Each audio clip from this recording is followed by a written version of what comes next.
Sunday का शाम का रूटीन है। ये दोपहर के बाद का टाइम है। बारिश हुई थी हल्की फुल्की, लेकिन बादल अभी भी थे।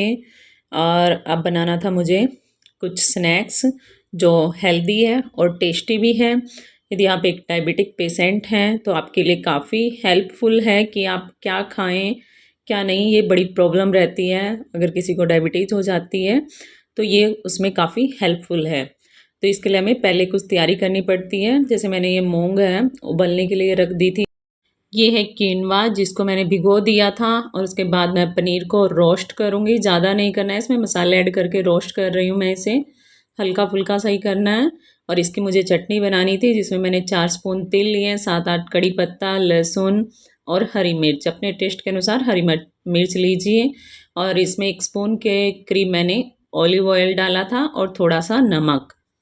और फिर इसको बनाने के लिए चाहिए हमें काजू, और ये मूंग बॉईल की थी। ये किनवा जो मैंने बॉईल कर लिया था ये भी अच्छे से, पनीर, और इसके साथ ही ये लाल हरी और पीली शिमला मिर्च।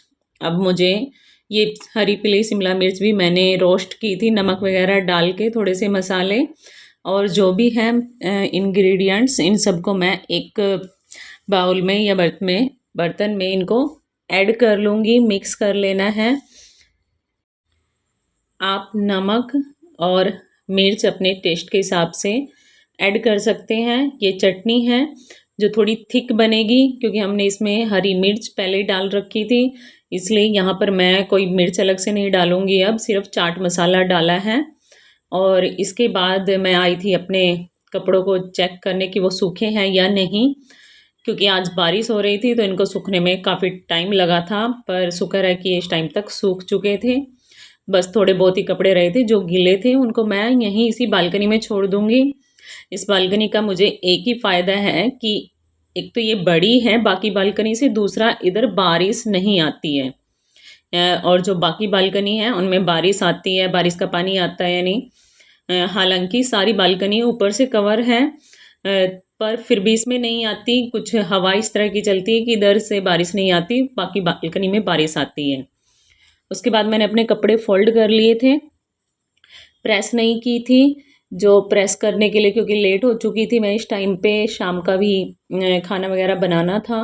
और जो सिर्फ फोल्ड करने वाले कपड़े थे उनको ही फोल्ड करके रख दूँगी। प्रेस वाले कपड़े मैंने सीधे करके रख दिए थे कि सुबह बस इनको जल्दी जल्दी प्रेस करना है।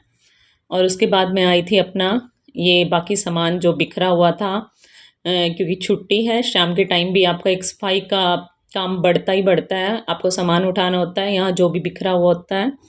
और ये बेड बना रही थी। इसके बाद मैंने जो ड्राइंग रूम है उसको सेट किया, और उसके बाद फिर मैं नहाने चली गई थी क्योंकि मुझे शाम की पूजा करनी थी। और यहाँ पर मेरा बेटा शूट कर रहा था, वो बोल रहा था मैं कैमरामैन बनूंगा आज आपका। तो वो यहाँ पे थोड़ा हिल डुल रहा है कैमरा स्टार्टिंग में, पर फिर भी लास्ट में ठीक था। तो मेरी पूजा शाम की यहाँ पर शुरू हो चुकी थी। अगर सुबह का काम जल्दी हो जाए तो हमें दोपहर में थोड़ा रेस्ट मिल जाता है, और या हम दूसरे काम भी कर सकते हैं। लेकिन जो सुबह का और शाम का काम लगभग एक सा ही होता है, इनके ज़्यादा काम होता है हमारे पास, तो इसलिए हमें सुबह का काम जल्दी करना चाहिए। तो अब मैंने दाल रखी थी इसमें बनाने के लिए, क्योंकि रात के खाने की अब तैयारी करनी थी। साथ में मैं थोड़े बनाऊंगी चिल्ला, क्योंकि हस्बैंड चिल्ला ही लेते हैं शाम को, चाहे वो मूंग दाल का हो या फिर ओट्स का पाउडर बना के उसका चिल्ला बना दें, या सत्तू वगैरह किसी का भी हो, वो शाम को चिल्ला वगैरह ही लेते हैं मोस्टली। और अब मैं साथ में फुलके भी बना रही थी क्योंकि हमें रोटी खानी थी।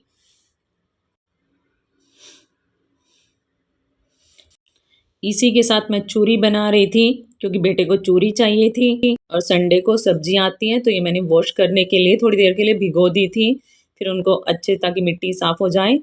और मैंने उनको रख दिया था, पर वो जब तक बाकी काम होगा तो वो सूख जाएंगे, नहीं सुबह रख दूँगी। साथ ही जो ये पॉलीथीन आते हैं सब्जी वगैरह में, ये भी मैं साथ के साथ सेट करके वापस बोतल में रख दिया था, जैसे मैं इनको रखती हूँ, क्योंकि यही रह जाएंगे तो बहुत सा सामान ऐसा लगता है बिखरा हुआ है।